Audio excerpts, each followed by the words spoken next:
Kurdish people have been called many things: Arab, Persian, Turkish. But what if all of that is wrong? What if their true identity goes back so far that it actually rewrites the history of the entire Middle East? For years, everyone had an opinion about who the Kurds really were. Politicians made claims, historians debated, even neighboring countries tried to erase their story entirely. But then scientists did something no one expected. They analyzed Kurdish DNA. And what they found changed everything. The results didn't just answer an old question. They revealed something so ancient, so unexpected, that it forces us to rethink the very beginning of human civilization. Because the Kurds aren't who anyone thought they were. And the proof is written in their blood. See, modern genetic research examined Kurdish DNA across 4 different countries: Iraq, Turkey, Iran, Syria. The findings were clear, and they were shocking. Kurds are not a branch that broke off from Arabs. They didn't descend from Turks. And they're not Persians who simply lost their way.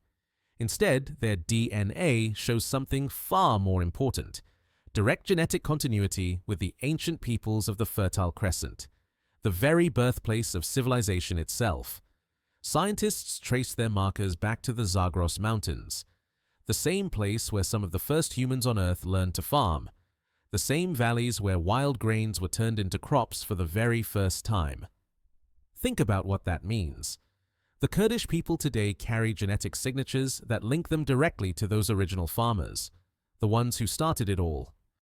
But if that's true, then how deep does this connection actually go? To understand the full picture, you have to go back to Mesopotamia, the land between 2 rivers, the Tigris and the Euphrates. This wasn't just any region, it was where cities were born, where writing was invented, where the first laws were carved into stone. The Sumerians built temples here, the Babylonians created their codes, the Assyrians raised empires that shook the ancient world. And right there, on the edges of all this power, in the rugged mountains above, lived the ancestors of the Kurds. Some historians link them to the Hurrians, an ancient people of northern Mesopotamia.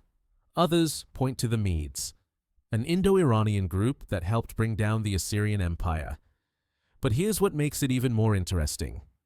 The Kurds don't descend from just one tribe, so their DNA shows they carry the genetic legacy of many of the region's earliest peoples, all blended together, all preserved by the mountains.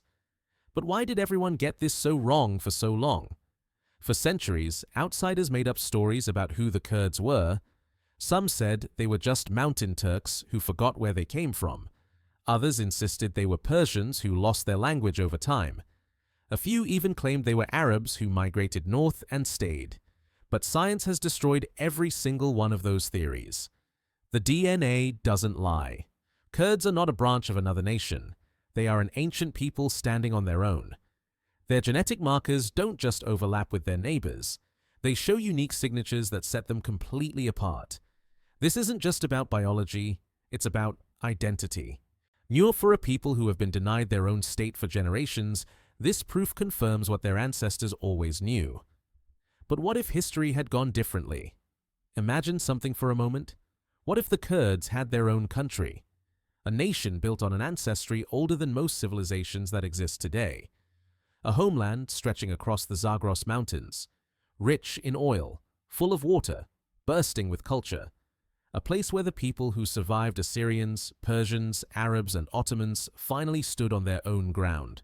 For millions of Kurds, this isn't fantasy. It's a destiny that history stole from them. After World War I, when empires crumbled and new borders were drawn on maps, the Kurds were actually promised a state. But that promise was broken. Instead, their land was carved into pieces, divided among Turkey, Iraq, Syria, and Iran. What would the world look like if a people with one of the deepest genetic lineages on Earth had been given the chance to build their own nation? That question isn't just about the past. It's burning right now.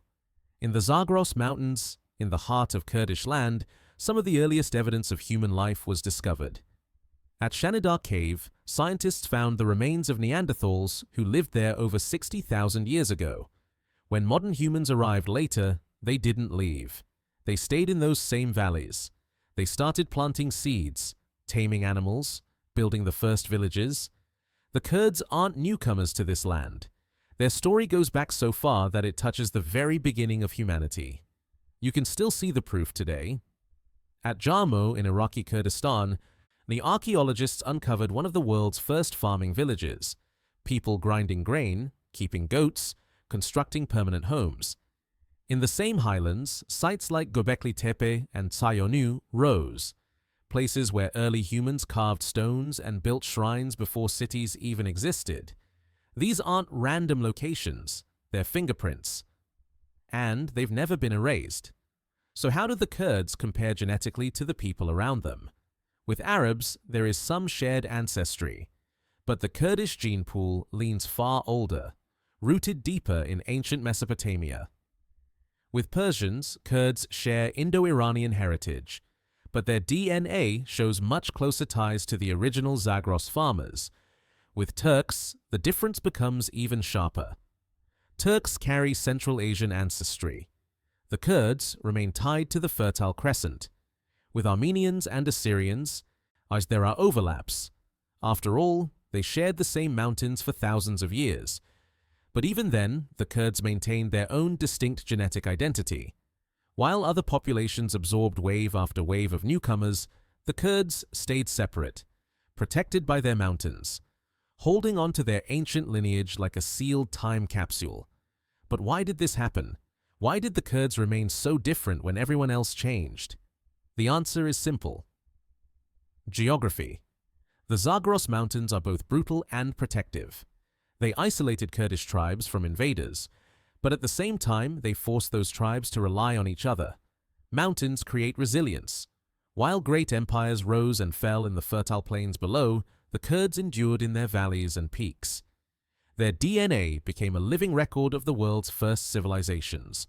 And when the Persians built their massive empire, the Medes, often linked to Kurdish origins, played a key role in shaping it. But the mountains gave the Kurds a shield, a space where they could live by their own rules, even when distant kings claimed to rule them. Then came the Arab conquests. Islam spread across the region. Dynasties rose and fell. But the Kurds were never erased. Kurdish leaders became generals, scholars, advisors, and in their villages they kept their culture alive. Centuries later, the Ottoman and Persian empires fought brutal wars over Kurdish lands. Borders shifted, armies marched, treaties were signed.